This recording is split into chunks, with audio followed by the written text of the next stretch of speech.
Hey, I'm ZSH Plays, welcome back to San Bernardino Zoo, and welcome back to the islands.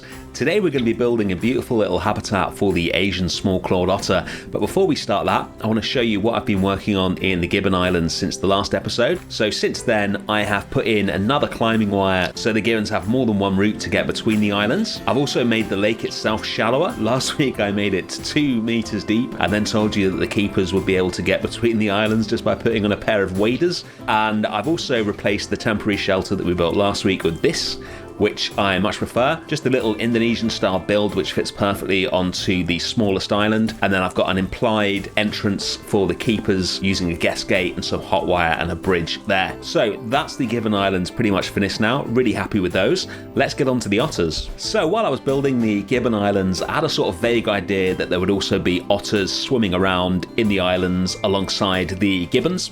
I thought that would look really cool, but I didn't really give it too much thought. And when I sat down to build this habitat, it occurred to me, which it probably should have done earlier, that whilst islands are a really good way of keeping animals that can't swim in a habitat, they're not good for keeping in animals that are very good at swimming and very good at climbing. So I needed to contain them somehow, and this is the idea I came up with. We're going to build a Balinese water temple in the lake, so it is a separate habitat, but it's also occupying the same area as the gibbons. The first stage is to get a wall built. Now, this is the first time I've ever built in this style of architecture. I've really enjoyed doing it, mainly using a lot of the new pieces from the tropical pack. What we're going to do is get this one piece of wall as close to perfect as we can, and then we're going to use that to build the barriers of the habitat, and then we're going to use a modified version of it to build the temple itself, and that is going to serve as the shelter for the otters. So we've got a big piece from the new tropical bricks pack, and then I'm using this little piece from the European pack. It took me ages to find it. I don't think I've ever used it before, but I really needed something that would function as a single brick, so I could build this upside down triangle motif, which is part of the original wall. This sort of, I don't know what the technical term for it is, but it's like a sort of a squared off triangle made from bricks. There's a big feature in Balinese architecture. This one's inverted. I think sometimes they're up the other way as well. And then each one has a really intricate little sort of statue kind of motif coming out the middle. So I've decided to use the underside of this statue topper for that. It's got a really nice pattern on it, and it sort of perfectly sets off the bricks. I spent ages mucking around with the European bricks to try and get them the way I wanted. They're a lot cleaner looking than the bricks from the Indonesian pack. So I tried loads of different colours, and in the end I think just making them as dark as possible without them actually being black gave them the best kind of look and made them sit in the best with the Indonesian brickwork behind it. And then we're going to use some more of the tropical pack pieces to start building up the next layer of the wall. A lot of experimenting going on here. It's not an exact copy of the original. I want it to look as close to it as possible, but also still look as good as possible with the pieces that we have, rather than trying to recreate it exactly and then maybe having a few bits that didn't look that good because we don't have the pieces to recreate it exactly. I'm changing things here and there just to make the best use of the pieces available. So we're going to use these flower pieces to cover up the join between the two stone pieces in the background, because that's the longest stone piece that we've got. So I want it all to look nice and smooth. And this flower piece has got a really nice moss covering half of it, which really blended the two pieces together.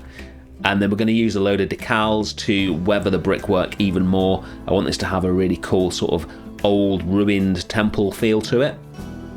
And we can also make adjustments to these and the various decorations as we build up the different sections of wall around the habitat, so it's not all exactly the same. We're going to use a load of the moss decals as well, just to grunge it up even further. This entire habitat is going to sit actually in the lake, so most of it doesn't have any terrain underneath it. So if it's sat in water, it's obviously going to get covered in moss and all sorts of detritus from the water and from the otters. So I want it to look as grungy as possible. And then we're going to use this piece spun round and copied over itself to make some of the sort of intricate brick and stonework that Balinese architecture's famous for. This looks really nice when it's combined together. We'll just get it into exactly the right place, and then we're going to colour this part of the wall orange as well eventually on the building, and keep it grey on the wall so we get a nice contrast between the different walls and they don't all just look the same. And then I wanted to use the pillars from the Indonesian pack, but they were really big, way bigger than what I needed for this build. So this is the painted brick just from the base game. Much better shape, even though the brickwork isn't as sort of faded as the Indonesian stuff is. So again, we'll cover that in decals to grunge it up. And then I'm going to use these pieces to make some little towers on each one of the pillars. I don't think they're supposed to be used like this, but I like the final effect. And we can put plants inside here, so they almost look like little flower pots, and you get a really nice effect with ferns trailing down from them. So let's talk a bit about the otters and the difficulties of keeping them in a habitat like this. So I've been through the Asian small-clawed otter animal care manual, and the recommended minimum fence or barrier to keep them in a habitat is either 1.5 meters of unclimbable wall like concrete, or 1.5 meters of mesh with another 30 centimeters of overhang, because they're really good at climbing. So I did experiment with seeing if we could get mesh or maybe even glass to surround the lakes so that we could, or lake rather, so that we could keep the otters in, but it basically just completely ruined the look of the entire habitat.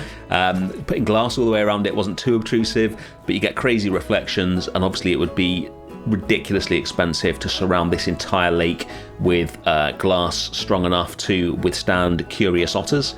With mesh, yeah, just completely ruined the look of all the fences that we made last week, which is why I decided to build a sort of enclosed habitat to keep them just into one part of the lake.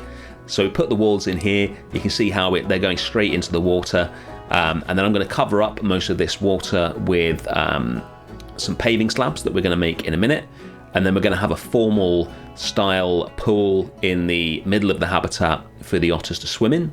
So we get one of these new plants in, one of my absolute favourite things in the tropical pack, and then we're going to start making the paving slabs.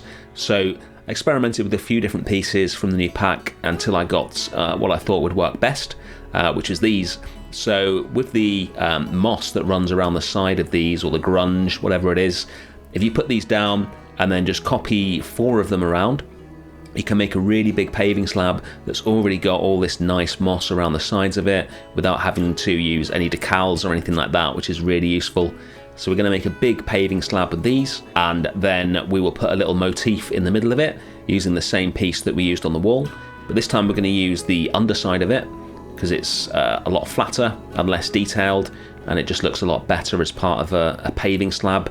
You don't want anything too intricate when people, or in this case otters, are going to be running all over it. And then we'll use another one of the pieces to create a surround, so that each paving slab looks like a separate piece and there's a bit of a gap between it like it would do IRL. And yeah, I think it's going to make a really nice floor for the habitat. We're going to place this all the way around the area that's going to form the pool for the otters. I want this to be symmetrical and very formal looking, so we'll put down the paving slabs, get the right number of them in, and then we will move all the walls until we've got a completely symmetrical building, rather than just trying to squeeze the paving slabs into the walls that we've already put down. The wooden box that you can see above the paving slabs is the area that I need of water for the otters. So that's going to be turned into a pool in a second. And then we'll just make a variation without the flower in it so that we get a more interesting design. Now really, otters should have a really interesting edge to their water rather than just a square like this. So this sort of formal style isn't ideal. So what I'm doing is putting in some sort of muddy banks on each corner, where they'll have a lot more opportunities for, digging around, enrichment, sliding into the pool, etc., to try and make up for how sort of square the shape is. I also want a centerpiece, which ironically enough, I'm going to make out of otters. So we're going to take this bronze otter statue and spin it around and turn it into a Balinese style fountain, which is again based on a fountain in the reference image that I was looking at. It looks kind of weird like this, but once it's in the water and we've covered up the base, it's actually got a really nice shape to it. We'll put some more pieces in for the actual part where the water will come out. and then underwater we'll put a column in as well, and all you really see at the end is this sort of slightly floral style design or motif made out of the tails of the otters. Nice. Right, onto the shelter then. So like I say, we're going to use the wall that we've already built and then create a variation of it so it doesn't look the same. We're going to start off by colouring these top parts differently. So these are going to be in orange rather than grey. And we'll do the opposite to the bricks at the bottom so that they are in dark grey rather than orange. And then we're going to add a design to them as well using this piece. It's a really nice design here. We'll just sink that in, and then we're going to add a slope so that the bottom of the wall actually slopes outwards rather than being straight down. This will also make it higher than the surrounding wall and give us a really nice base to work with in terms of the structure. So this is going to be the shelter for the otters. They don't need a great deal. They're going to be outside the majority of the time, but they still need a good indoor space. And we're going to make some cute little nest boxes for them as well at the end of the video. So let's get the structure of the building in. We'll just copy this wall around, and then we're going to make a floor using a mixture of the sleeping platforms and some more stone. And then it's onto the roof, doing something I very rarely do, which is using the basic in-game roof pieces to make a roof the way that the way that Frontier intended. But these are really nice, these thatch pieces, and they are exactly what we need for this build. So we're just going to use these and get a two-tiered roof in, and then put some nice decorations on the top as well. And I think when it's done, as simple as it is, this looks really, really nice. That's the roof done. It's time for Franchise Masters. So this week's tip is absolutely vital for running a good franchise zoo, getting your ticket price right. Every time you add a new animal into the zoo, go to the entrance, select a guest who is about to pass through the turnstiles, and see what they think of the ticket price. What you want to do is for them to think the ticket price is fair. That means you've got the price exactly right. You're making as much money as you can without guests just turning around at the entrance and going home. All right, back to the build. We're going to put some supports in for the roof with some pieces from the tropical pack, and then we're going to build a slide for the otters. I thought this would be a cool little addition to the habitat. Really tricky to make because none of the water effects really gave the effect that I wanted to make it look like water was going to be coming down this slide that we put in. Once we've angled this into place like so, then it would enable the otters to slide out of their shelter and straight into the water, which I thought would be cool. So what I decided to do in the end, after experimenting with a lot of the different water pieces, was just to have water splashing at the bottom and then use a mixture of glass and decals on the slide itself to make it look like it was wet. So not quite as effective as I wanted it to be, but unless we ever get any smaller water pieces, or water effects rather, then this is always going to be challenging to make something as small as this. It's about time we got some new water special effects. We haven't had any since the South America and aquatic packs. We could definitely do with some smaller ones, but we use this mixture of glass and decals and get it looking as good as possible, and I think it looks pretty good when it's finished. We'll put a grating at the top so that the water has somewhere to come from, and then it's onto the habitat barriers.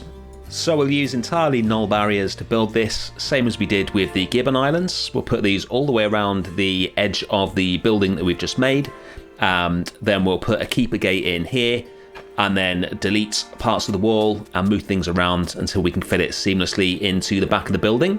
Looking good. We've got ourselves a habitat. There's just one more thing that we're going to do, which is to build some nest boxes for the otters. I completely forgot to do these until after I shot the cinematics, so you won't see these in the cinematics in a second, but these are what I thought would be a really cool addition to the habitat. Very cute. They might look tiny, but this is the exact size that these are supposed to be, according to the Otter Care Manual. I think it's 60 by 60 by 50 centimeters. So we're going to use some of the Twilight Pack wood, some of the European hinges, make 3 little boxes for our 3 otters, and then we'll have the lid open on this one. And that is the habitat pretty much done. So I'm really pleased with how it turned out. I think it's very cute. Let's take a look at it. I'm really happy with my decision to build it in the lake rather than putting it next to it. I think it looks really cool, like a water temple actually being sat in the lake. I've got it as close as I can to the Gibbon's Island without them being able to jump into it. The fountain looks really nice with some more decoration and some more of the plants around it. And obviously the small clawed otters are one of the cutest animals in the game, definitely one of my favourites. It's really fun watching them swim around in here. Overall, I think it's a small but perfectly formed habitat, a really nice addition to the islands, and looking forward to getting another habitat in here next week. Thank you so much for watching as always, and I'll see you next week. Bye.